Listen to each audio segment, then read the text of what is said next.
Every-Way Woman. We're going to jump right in with open dialogue. And ladies, I was reading that there's a study that from the University of Washington that suggests women who want it all and actually believe that it's possible are much more unhappy than ladies who perhaps may stay home and just kind of hang out with the kids. Yeah. Well, I mean, it's stressful to try to have it all. Like, there's a lot of stress and pressure to try to do everything. So I think that leads to unhappiness because you're trying to do everything. That's hard. You need to ask for help sometimes. Well, I, for one, feel tricked because I was born and growing up, I was taught that we could have it all. And now I'm finding that it's not a realistic goal. Right. Well, I think it is a realistic goal, but it's just really difficult to achieve. And, you know, it just puts you under just such a burden of just, oh no, I have to do this big long list of my to-do list. So you think and it's better hard, to sort of tone down your possible. expectations, make it more realistic for yourself. I don't think women should give up on doing things that they want to do, though. But just have a balance, it's never too late. It's never too late to do what you love. It's never too late to do what you want to do. Yeah, but I don't think that it's the expectation. I don't think the purpose of the study was to say that it can't be done, but that when you put it up so high there that when you don't make it and you don't make it, that you kind of feel a little start to feel depressed and you kind of blame yourself like I'm not. So you should go into things expecting nothing. I think you should expect everything, because if you expect everything, then it's like,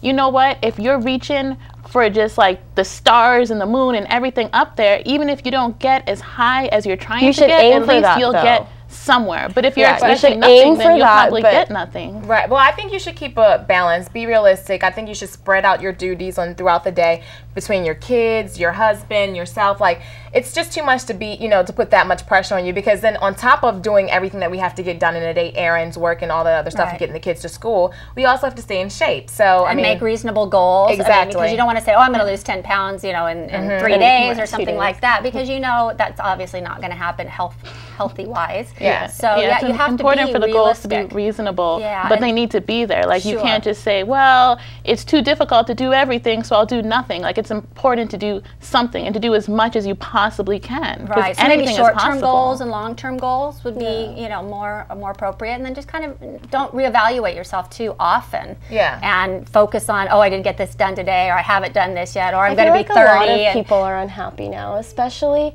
my age group, just coming out of college. It's that hope of, oh my God, there's so much to do out there, and then there's nothing. And then there's nothing. But things will slowly come to you. That'll help. You just can't expect to be all the way on top. When you first get out of school. But like a lot of times, you can make a group of friends, maybe like you're a recent graduate, other recent graduates can get together and be like, hey, what's working for you? This is what's working for me, and help each other and keep each other accountable for your goals. Like, this is what I'm trying to do. You need to call me and keep me on track so that, everything But I think gets what done. Natalie was also saying was basically with the whole coming out of school thing is the expectation that as soon as you jump out as a female or as any college student, that basically you're going to get to a certain point. And as women, realistically, we have to kind of look at the way the economy is going and pace ourselves. Sure, and if you say, when I graduate, I immediately want to get a job, and then if 3 months goes by and you don't, maybe you could say something like, well, you know what, I'm going to try to get a job, but if I don't, I'm going to make use of the time while I'm waiting, maybe do a little traveling or something like that, but yet still send out your resume. That unhappiness leads to so much negativity. Yeah. Or women could just, we can just go back in the day, get a rich husband, and just be happy. Well, rich husbands bring happiness? Oh yeah, I wouldn't know. I don't have a sugar rich daddy. But if they do, then maybe you gotta get one. I would never rely on a man for money. For money, I don't think that's the answer to anything. Because why look for a rich husband when you can be a rich woman yourself? If you happen to just fall in love with one and it works out, that's great. But it's always good to have that self-reliance. Oh yeah, I think you always should have your own goals and things that you're trying to achieve in life, regardless. Absolutely. Well, that was great, ladies. Good talking about that subject. Stay with us. We'll be right back for more, and we're going to have Girl Talk. Thank you for staying with us. Now we have Girl Talk, and ladies, you know what? Are we expecting too much from dating? No, we're not expecting enough from dating. I don't think. I think a lot of men are expecting too much. I think that's the problem. I think men expect too much. Do you think women kind of have this checklist of when they go on a first date and, okay, he has to be like this, he has to be like that? And some women do, but I think that realistically when you go out on a date, you should just go to have fun and to kind of meet a new person. like you shouldn't put too much pressure on it. Like, this is my future husband, so now he has to have Think all of these marriage qualifications. by dessert. Yeah, exactly. It's just like, Scares you them. know, They have them running out the door and out the bathroom window. but what happens is that you start talking too much about craziness, and they're looking at you like, really? I mean, they may be engaging, but you won't get that next phone call. Absolutely. Natalie, what do you think? I really think a lot of men expect too much. I don't think women expect enough now. There's nothing wrong with that. I think being simple is a good thing, and, you know, letting someone into your life and getting to know them slowly and not, you know, having that checklist on date one. I think that's great. And being a little more open-minded and also set in your ways as far as, well, he's got to look like this, he's got, you know, maybe if they're an inch shorter or, you know, that's okay too, because they will shine in other areas. Yeah. You know. I think that, like, certain things like that, like you were saying, like, you shouldn't be so shallow as far as all the extras and the outward appearance of things. I mean, like, he has to be, I think you should just kind of look at it like, he has to be attractive to me. And, you know, he, you know, but you like, have that chemistry, and know if you don't like smoking, you wouldn't date a smoker type of thing like that. But some things, it's just, you know, it's a little too crazy. But I think it is important before you go on dates to know what it is you're looking for, because you don't want to waste your time or someone else's time when you know they're not what you want. You're just like, oh, well, a free steak dinner, sure, I'll go out with you, but you're not really interested. You know, so I think it's important to have some expectations. If you have nothing in common or you're bored out of your mind. Exactly. At that point, like, if you feel like once you've gotten to the point where you feel like, well, we're not connecting, then just enjoy the rest of the day. But I feel like certain characteristics you need to expect, like respect. Yes, that's number one on my list. So, if you don't have respect, then you're not in my life. And be chivalrous. Exactly. You know? Well, you have to, manners and things like that. You know, which that you don't see much anymore. You don't. Well, let's jump to the next stage, and marriage. Do you all feel that long distance between spouses is a good, healthy thing? So there's some research that shows that maybe taking a little break is a good thing. I think it depends on the people's relationships, because I've noticed that everybody's relationship is always unique. So depending on the two people and how they work things out. But I do think there does need to be some separateness. Like, you can't just be together, joined at the hip, Siamese twins, day in and day out. Maybe that'll just be I think annoying. it's a great thing to have your own hobby and then to have things together, to have things you love to do together. And then, you know, you don't have to be in my life every minute of the day. And I love to do, you know, say traveling. Quite frankly, you and your spouse own. shouldn't be in each other's life every minute of the day, because you need to work at some point.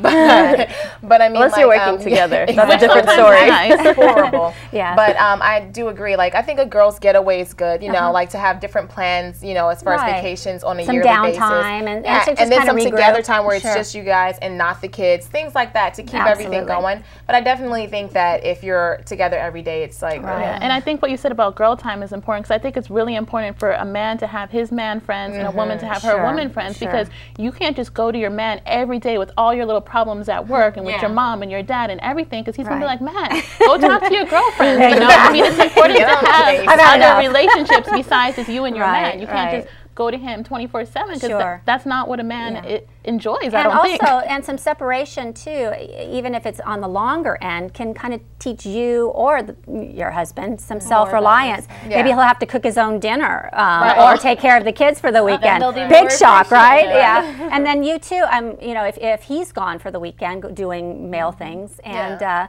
you can. And don't they say that absence makes the heart grow fonder? There is that. You know, when they reconnect, it'll be like, wow, fireworks. One thing I found a little bit extreme about an article that we were reading for that this topic was the 7-week separation. That was one wife every year that they. That's a bit much to me. Now maybe for them, clearly it's working. They've been doing it for about 10 years.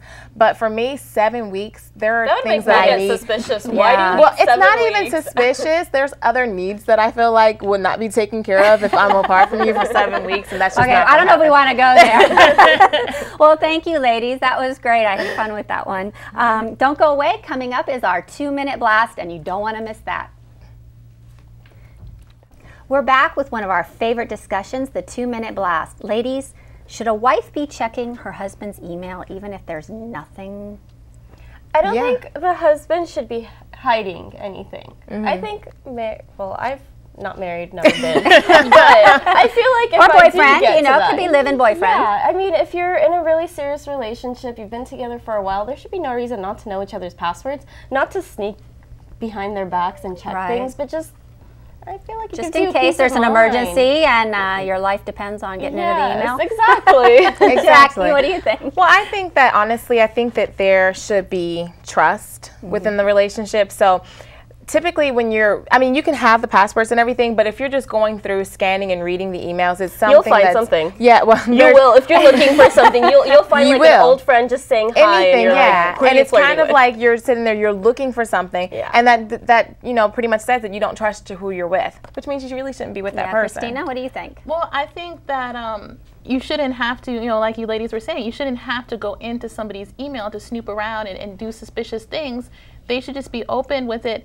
You know, if they're checking their email and you're in the room, that should be fine. They shouldn't have to sneak off to the basement to look at their email. If something like that's going on, or having passwords on your iPhone. No, that's so do you think it's a good thing to have their password, or I think it's okay to have each other's passwords because, like you said, there could be a situation where he like calls you and he's out of town. I need you to check this email for whatever. So I don't think that, you know, I feel like if you don't want each other to have access to it, then there's something suspicious about that. But if you feel like you have to go through it and scan it on a consistent basis, then there's a problem in your relationship that needs to be addressed. And I would get mad if someone was going through my email without you knowing it. Right. I mean, always. I think, you know, even if we decide to exchange passwords, I don't think either one of the people should just be sitting there going through the emails. I mean, I think it should just be like, hey, you know what? Sure. If you want the password, have it. I don't care. But it shouldn't be like, now that I have it, I'm going to go through it and I'm going to look at everything. Like, that's just creepy. Find something? The intent of the spouse or the significant other. Well, thank you, ladies. That was fun. And please stay with us because next Kristina is going to tell us about what's new in the dramatic lineup for the fall. We're back, and as promised, Kristina is going to tell us about the new, very dramatic changes in the fall lineup for TV this year. Kristina? Wow. Okay, the first thing I'm going to discuss is something that is really kind of disappointing to me, and it's All My Children getting canceled. I know. I mean, 40 years. Can you believe it? That is a show that people grow up with. It's like you turn it on and they're my friends. You can almost identify when you were in college or milestones in your life, what was going on at the soap opera at that time. Well, I hate to be Debbie Downer, but I do not like soaps. They take entirely too long to get to the point. I have never watched a soap opera. So yeah, I'm not a soap one person. Day and it's the same. Like 10 days after. Exactly. But it's just like it's been wonderful. I love them. It's been a part of our lives. It's just something that we had growing up. I mean, everybody knows Susan Lucci and her 10 husbands, and people, they know this, they love it. It's part of American culture. And the drama of the Emmys, you know, when she didn't get one for so long. For 19, well, it was 19 was the lucky one. So wow. Yeah, so you know that's the first thing I want to mention, and it kind of breaks my heart. It's kind of the end of an era. It is, and I just hope Days of Our Lives isn't next because that's the one I'm addicted to. So you know, just as long as that stays on air, I won't be too sad. So what else do you have for us? So there's a whole lot of new shows that are coming on the air. Some of them are really, really exciting. Like I'm excited to see The Ringer with Sarah Michelle Gellar. I think that show looks really cool. And that's a drama, right? It is. It's a drama, and it has a really interesting storyline. And you know, Sarah Michelle, she got her start in soaps. So hello, soaps are important. Just had to bring that back. There you go, Jackie. But, sorry. No, but I noticed there are like a lot of older shows kind of coming back, and a lot of retro type things. You know, like Charlie's Angels. They're doing a new one of those. You know, and then like the Pan Am that takes place a long time ago. Yeah, but honestly, it didn't reinventing itself with new girls. I tried to watch 2 of the shows, Pan Am and Charlie's Angel. Oh, I loved Pan Am. I didn't. Did you? I liked it. I liked. Every time I turned on the television, I forgot I was watching it. I feel like that's the impression it left on me. That's not a good thing. To be a flight attendant and travel the world, or at one point, I'm sure every girl has wanted to be a flight attendant. So it's just that's true. And there's a couple of new sitcoms as well. Yeah, there are. There's a lot of new things to stay tuned for. You know, there's the 2 Broke Girls and a lot of things that are going to bring a lot of laughs. That sounds very relatable. They really should have consulted with me. I mean, 2 broke girls, I could have told them all about being a broke girl. So they need a consult if they need some tips on how that works. Be a guest writer. I should be, because you know, I can tell them everything. This is what you need to do to be broke and be happy, or at least somewhat happy. Yeah, that's a really fun one, because one of the girls comes from a rich background and her family lost everything, and one of the girls has never had money, so it's a really good mix. So she gets to teach her what it's like to be broke. And they live together, What else do we have to look forward to? Okay, no, this is something we shouldn't look forward to. The next thing I'm going to mention is another sad thing. Okay, that's first there's the All My Children going away, and then goodbye to Regis. Yes. That I am sad about. I loved Live. And I've watched it since I was a kid. Yeah. So and he has something like the Guinness Book of World Record for most hours on camera. Yes. Unbelievable. I'm really sad to see him go, but if Mario Lopez replaces him, that will make me happy. So I'm just putting that out there. I'm putting that out there. So they're not canceling live. They're just replacing Regis. He is retiring from the show. I think they are considering having it going on with a replacement. And they are. I would like Mario Lopez to do that. I agree. That would be a good choice. I think. It would. I mean, you know, he's a handsome young man, very charismatic. You know, great he's body. Really, yes, he'd be perfect. And I think him and Kelly would look cute together. Yeah. So, you know, yeah, and he's got the dimples, right? Yeah. Yes, he's got the dimples. Yeah. But you know, we will miss Regis because it is nice to see that same face every morning. You get so you get used to the personality. Yeah, every day there he is, and you just know, and just kind of mark your life by it. But anyway. Yeah, so that is what's going on for the new fall lineups. So we have quite a few the changes. New shows, the old things happening. That's what's happening on this fall. 2011. You guys excited for the new Dancing with the Stars? You know what? We're gonna have to tailor that till next time. You know what? Next time it's gonna be all about reality. So we're gonna do another show, all reality. We're gonna talk about Dance with the Stars. And I can't wait for that because I've got a ton of questions for Kristina. Yes, I'm gonna tell you all about it. So, well, thanks, Kristina. And stay with us because coming up we've got our great friend Roxie to share her tips for weight loss and how to have a successful plan that works for you. Thank you for staying with us, and I am so excited because, as promised, we are back with our good friend Roxie Beckles and Fit and Fab, and I'm just so happy you're here. Well, thank you. I'm happy to be here. Oh, I'm glad. Welcome. You know, I was hearing a statistic that really concerned me, and it was saying that preschoolers, over the last 30 years, their obesity rate has almost doubled from 5% to 11%. And I know you've got some great tips and some wonderful ideas for people to kind of incorporate it in their lives. Absolutely. I mean, the obesity rate in children is alarming, but honestly, it all starts at home. And if we can get the moms, healthy and learn how to introduce health and fitness to their families, we can start to turn things around. Absolutely. And I know you have 5 tips for a successful fitness and weight loss program. Absolutely. And I'd like to find out maybe the number one secret you have. We'll go through the tips and then maybe your number one secret that we can all do. The number one secret is to just start and to just do it. Believe in yourself, have your goals in mind, and just make a beeline right to those goals with no excuses. That's basically all you have to do. Find the willpower to succeed and just succeed. Without saying, oh, I'll start Monday. No, don't start on Monday. It never works when you say, I'll start on Monday. It's never Monday. Never, right. Monday comes and goes. So now, right now, you put it in your mind. You put it in your mind to do it now. And in fact, when I have clients who fall off the wagon, I'm like, whatever you do, don't say you start on Monday. Yeah. Start immediately. As soon as you fall off, get back on because. And I feel like a lot of men just they keep going. They keep doing that healthy lifestyle if they are doing a diet and exercise. I feel like a lot of women though, once they fall off that wagon, they just keep I already did one bad choice today. Right. Do another one. Do another one. They keep messing up. Let's start with maybe your number one tip. Some good choices. Absolutely. Well, my number one tip number one, set realistic and time-bound goals. Your goal should be something specific. It should be something that motivates you. I always like to say, if you really put together a really great exercise and diet program, your body's going to change. So now what are you really working for? So maybe thinking about things like increasing strength. If you're not able to do any more than a 5-pound dumbbell in an exercise, maybe aim for 8 to 10 pounds over the next couple of weeks. Right. Maybe if you can't run on the treadmill yet, you want to think about maybe I'm going to try to run for about 1 minute this time, and next week I'm going to try for 2 minutes, and before you know it, you'll be running for 30 minutes. And you'll stay motivated. Exactly. Setting those things that make you feel motivated to want to go to the gym in the first place is really, really important. And what's a realistic rate for weight loss or gaining muscle?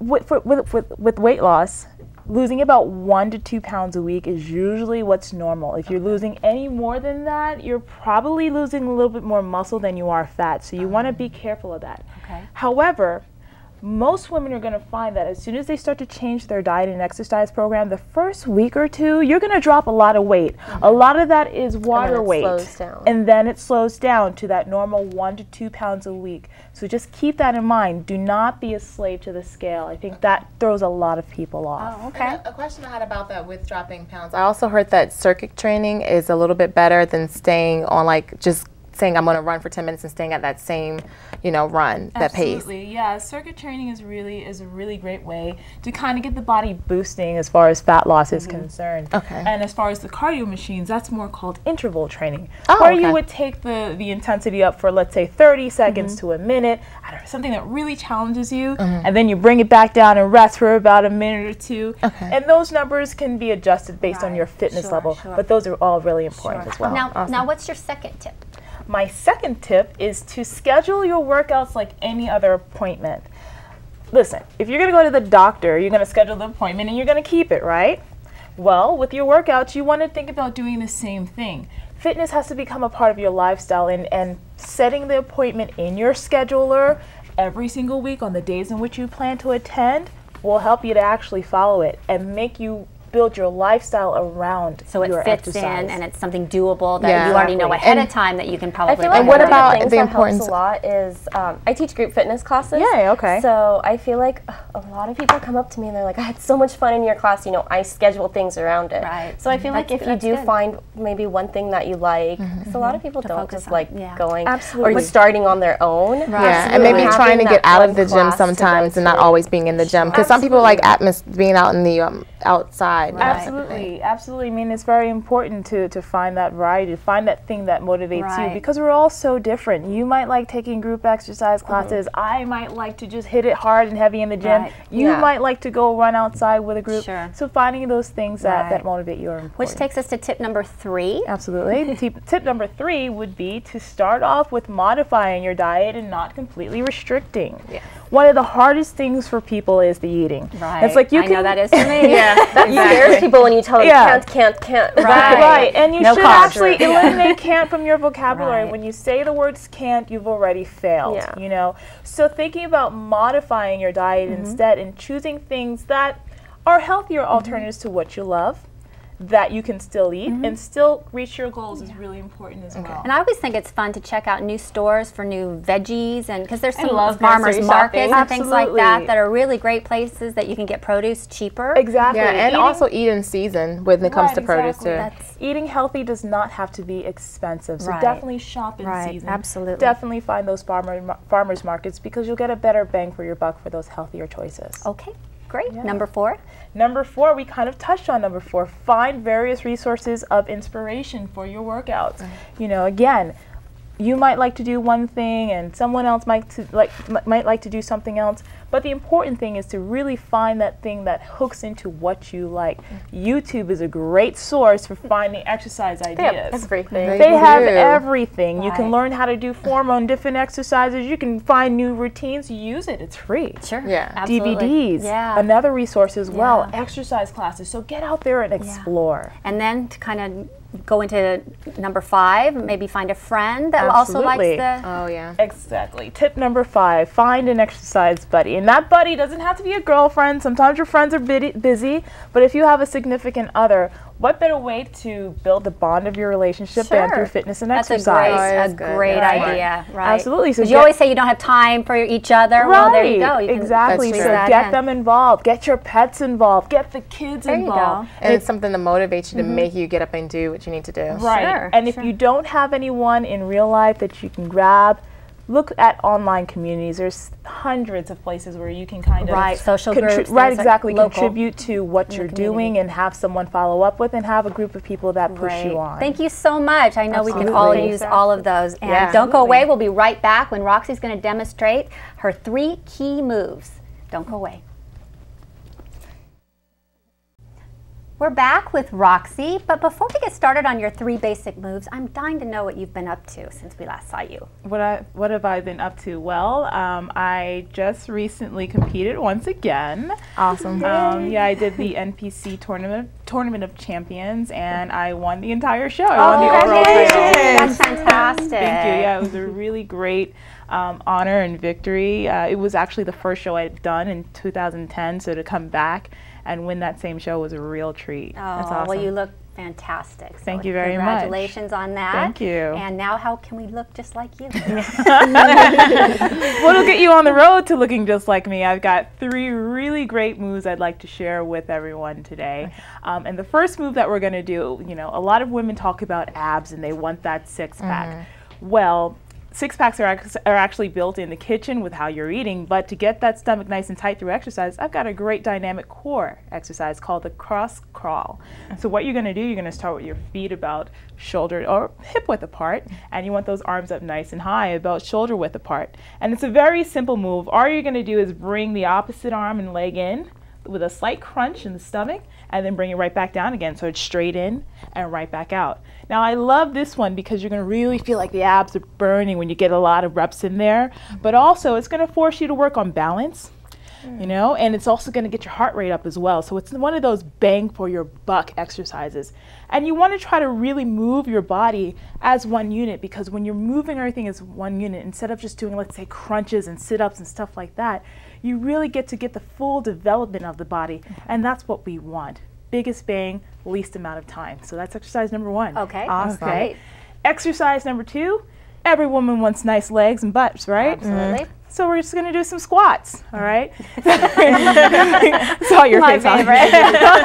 No, don't be afraid of squats. Squats are probably one of the best things that you can do for your legs, actually. And squats are very easy once you know how to execute them. So what I like to say is you're going to start with the feet about hip width apart, maybe a little bit wider than that, and point your toes just very slightly outwards, okay? We're going to go very basic. Think about sitting in a chair. So your hands are going to reach out in front of you. You're going to draw that belly in, and you're just going to sit back just like you're sitting down in a chair, and then you're going to stand right back up again. So it's straight down and right back up. Now the tendency for a lot of people that are doing squats for the first time is to let the knees collapse in like that. You don't want that to happen. You want to make sure those knees stay tracked over the toes. And also, make sure they don't push out too wide either. Okay. So if your knees stay over your toes when you're going up and down into that squat, and you're sitting the butt back, you press up through the heels when you stand up, you're going to really get some great development for the legs. Okay. Doing about 12 to 15 reps to start with that is great for any beginner. Okay, Cool. Good, great. So then my third exercise for my ladies. I have a client, she calls these things right under here the Meshuggah arms, you know, they start jiggling and all that stuff. So we all want that nice tight tricep, right? Very basic exercise we have, tricep dip. So what you can do is just get a chair, a bench, or anything that's about hip level, maybe a little bit lower, and you're just going to sit down on it. Put your hands right by your side. You're going to scoot off the edge of the chair.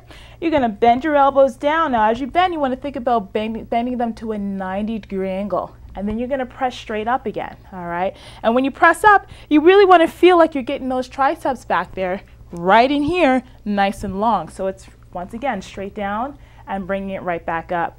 And try not to move the hips too much. You don't want this thing going on with those hips going up and down. Keep those hips nice and low, pushing right back up and down. Okay. And with this, again, you want to do about 12 to 15 reps just to start off. And then as you get more and more advanced with it, you can try different variations. And you don't need a gym membership to do any of these. Absolutely. moves. Yeah, these are at home that's workouts. great. You can definitely do these at home, at the park, or wherever it's convenient for Great. you. And So it it's can good fit for a into your busy life. stay-at-home mom. Absolutely. Great for anyone. Great. Well, thank you so much for those wonderful tips. Absolutely. And for successful, that's the key word, success, because there's so many out there, but we want ones that can work for us and nutrition as well. Absolutely. Thank you. You're welcome. And thank you for joining us for another Everyway Woman. Please let us know if you have any comments about this topic or any others at everywaywoman.com, or sign up for our newsletter. It's got great information as well.